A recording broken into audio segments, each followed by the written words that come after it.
کہ مسلمان تو ہو ہی گئے ہو. اب اسلام کی خاصیت یاد رکھے گا.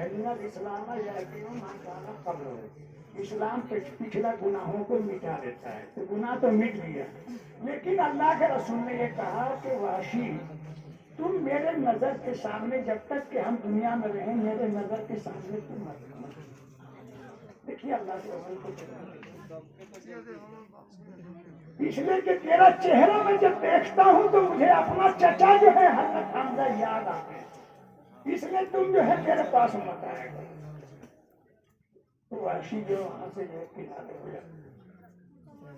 دیکھیے یہاں آپ لوگوں کے ذرا سا شبہ ہوگا. ایک نبی ہو کے جب ایمان لے آئے تو کینا کیسے باقی رہ گئی. ارے رسول اللہ یہ کہہ رہے ہیں کہ میرے نظر کے سامنے مت آؤ. تجھے میں دیکھتا ہوں تو جو مجھے اپنے چچا یاد آتا. لیکن کینا الگ چیز ہے. دیکھنے کے بعد میں جو ہے وہ سب حالات کو یاد آتا ہے. اس کی وجہ کر کے خطرہ تھا کہ کہیں رسول اللہ جو ہے ان کے چہرہ کو دیکھ کر کے اور اپنے چچا کو دیکھ کر کے کہیں ایسا نہ ہو کہ جو رسول اللہ ناراض ہو جائے تو جو ہے وحشی کو جو ہے ایمان کو خطرہ پہنچ جائے گا. اس نے کہہ دیا کہ تم جو ہے میرے نظروں سے اوجھل ہو. دیکھیے اللہ کے رسول جو ہے معافی کر رہے ہیں. کتنا معاف کر رہے ہیں. کتنا سنیے کا واقعہ. دیکھیے وہ ادھر جو ہے آئیے ذرا سا اور آگے اکرامہ آتا ہے. اکرامہ بھاگ کے چلا گیا تھا یمن. ان کی بیوی مسلمان ہو چکی تھی. یہ اکرامہ کون ہے جانتے ہیں؟ یہ ابو جہل کا بیٹا. یہ جنگ بدر میں جو ہے وہ ابو باپ کے ساتھ بھی بہت توڑ رہا تھا. یہ اکرامہ یمن چلا گیا. بیوی گئی اور جا کے پکڑ کر کے لائی کہ محمد کے اخلاق تم نے دیکھا نہیں ہے. تم چلو کچھ نہیں ہوگا. اکرامہ پکڑ جیسے آیا رسول اللہ کی مجلس میں رسول اللہ محبت میں اٹھ کھڑے ہوئے کہا مرحبا یا مرحبا. کہ جو ہے ایک گھڑ سوار تجھے مبارک. اللہ کے رسول نے کہا اکرامہ جاؤ تمہارا بھی غلطی سب معاف. جتنے بھی ایک نمبر دشمن ایک نمبر جو جانی دشمن تھے وہ سب جو ہے مکہ میں حاضر کیے جا رہے ہیں. اور ہر ایک کا گناہ جو ہے معاف کر دیا. ہر ایک کا گناہ. خیبر جب فتح ہوتا ہے خیبر جب فتح ہوتا ہے تو دیکھیے وہاں کیا ہو رہا ہے. یہ فتح ہو گیا. یہودی لوگ جو ہے بھاگ گئے. تو ایک یہودیہ عورت نے دعوت کر دی جناب محمد رسول اللہ صلی اللہ علیہ وسلم. اور اس میں زہر ملا دیا کہ تاکہ جو ہے محمد کھائے گا تو مت مارے ہو. لیکن جب رسول اللہ کھانے کے منہ میں لقمہ ڈالے ہی تھے کہ ویسے ہی جو ہے وہی آ گئی کھانا میں زہر ملایا ہوا. اس عورت کو بلایا جاتا ہے اور بولا کہ پوچھتے ہیں کہ تم نے جو ہے زہر ملائے کہا کہ ہاں ملائے. دوسرا آدمی ہوتا سیدھے کہتے کہ تو ٹکڑا کرو. لیکن اس عورت کو زہر ملانے والی عورت کو اللہ کے رسول کہہ رہے ہیں کہ جاؤ تجھے میں نے معاف کیا. لیجیے آ گیا نہ یہ آپ کے نجد کی جو جنگ سے جو واپس کے آ رہے تھے تو راستہ میں جو ہے ایک جگہ صحابہ ٹھہر گئے. اللہ کے رسول تلوار جو ہے ایک درخت میں لٹکا دی. ایک دشمن آیا تلوار جو ہاتھ سے کھینچ لیا. اللہ کے رسول کو میں جانتا ہوں کہ ملی یا محمد کہ کون بچانے گا تجھے جو ہے آئے. اللہ کے رسول نے کہا اللہ بس اتنا کہنا تھا کہ جو لڑکھڑانے لگا. تلوار ہاتھ سے گر گئی. رسول اللہ اٹھا کر کے پوچھا کہ بتا آپ تجھے کیا بچا رہے. تو بولا ان کا فکر کرے گا آپ کے مہربان بھائی آپ کے علاوہ کوئی نہیں بچا سکتا. اللہ کے رسول نے کہا جا تجھے معاف کر. تو لمبا چوڑا چھری ہٹائی. پوری زندگی اللہ نے جو جناب محمد رسول اللہ کو خود سے عظیم عطا فرمایا تھا کہ جو گالی سنتے بھی تھے دعا دیتے رہے. ابو حنیفہ رحمۃ اللہ علیہ یا پیچھے ہمارے جو بزرگان دین گزرے ہیں ہر ایک نمونہ طور پر میں پیش کر دے رہا ہوں. اس کے بعد انشاءاللہ ابو حنیفہ رحمۃ اللہ علیہ جیسے دیکھیے ابو حنیفہ رحمۃ جانتے ہیں ابو حنیفہ کہ ہم لوگوں کے امام ہیں. آج پوری دنیا میں 2/3 جو ہے انہی کے ماننے والے ہیں مسائل میں جو ہے. ایک آدمی ابو حنیفہ کے دروازے پر گیا. آپ کو یہ یاد رکھیے گا ابو حنیفہ رات بھر کو جو جاگے ہوئے رہتے.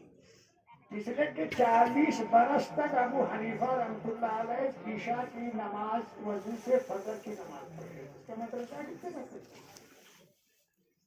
تو قیلولہ کرتے تھے 12 بجے، 1 گھنٹہ 2 گھنٹے جو بھی قیلولہ کر لیے آرام کرتے تھے.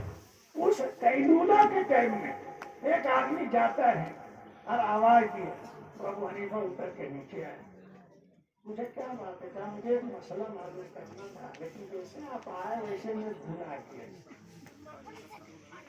تو ابو حنیفہ کہا ویسے کہ یاد ہوگا پھر پوچھ لیں گے. پھر ابو حنیفہ آگ کے اوپر چلے گئے اور پھر جا کے آرام کرنے لگے. پھر کون دقت نہیں ہے وہی آدمی. پھر ابو حنیفہ نیچے پوچھا کہ کیا یہ مسئلہ یاد ہو گیا؟ کہا کہ ابھی یاد آ گیا تھا لیکن پھر ابھی میں بھول گیا. کہا کہ اچھا ٹھیک ہے جب پھر جانا، پھر جب یاد آئے گا تو جب سے پوچھ لیں. پھر جب پھر کنڈی کھٹکھٹائی ہے. یہ کون سا وقت ہے یار؟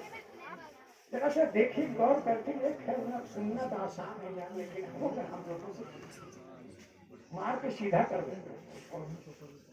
لیکن ابو حنیفہ رحمۃ اللہ علیہ پھر نیچے اترے. پوچھا کہ یاد آ گیا؟ کہا کہ ہاں یاد آ گیا. کیا مسئلہ تھا؟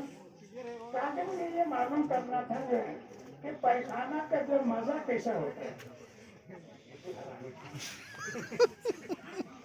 ابو حنیفہ رحمۃ اللہ علیہ نے کہا کہ تازہ جب رہتا ہے تو مٹھاس کچھ رہتا ہے، اس کو جانے کے بعد مٹھاس نہیں رہتا ہے.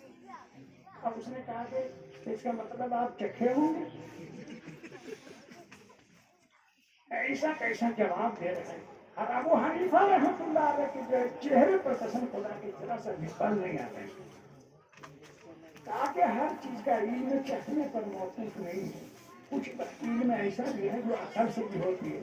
کہ جب پیخانہ تازہ رہتا ہے تو دیکھتا ہوں کہ مکھیاں بیٹھتی ہیں اور سوکھ جانے کے بعد میں نہیں بیٹھتی ہے. اس سے میں اندازہ لگاتا ہوں کہ جو تازہ رہتا ہے تو کچھ مٹھاس رہتا ہے. اب وہ اتنا جو ہے جواب دینے کے بعد وہ آدمی جو ہے اور کہا کہ حضرت میری غلطی کو معاف کر. کہا کہ کیا غلطی ہوئی؟ ارے 3 مرتبہ تو نے بولایا مسئلہ پوچھنے تو کیا ہو گیا؟ کہا کہ اصل معاملہ یہ تھا کہ ہم 2 آدمی تھے اور ہم دونوں میں لڑائی چل رہی تھی اس بات میں کہ سب سے زیادہ غصہ برداشت کرنے والے جو ہے ابو حنیفہ ہیں یا سفیان ثوری ہیں. مجھے کہنا تھا کہ غصہ میں سب سے تحمل مزاج سفیان ثوری ہے اور وہ میرا ساتھی ہے. وہ کہہ رہے تھے کہ نہیں ابو حنیفہ سے بڑھ کر تحمل مزاج کوئی دوسرا نہیں ہے. لیکن بات جو ہے انہیں کی صحیح ہوئی اور واقعی آج میں دیکھ لیا کہ آپ سے زیادہ تحمل مزاج کوئی نہیں. بسپڑوا سے جوڑا ہے، بسپڑوا جوڑا کتنا تو سب ہاں ہم نے دی اس کی. ابھی تو آپ کو جو ہے کوئی آدمی کبھی آپ سے باہر آنے غصہ کیوں باہر آتے ہو جاتے ہیں.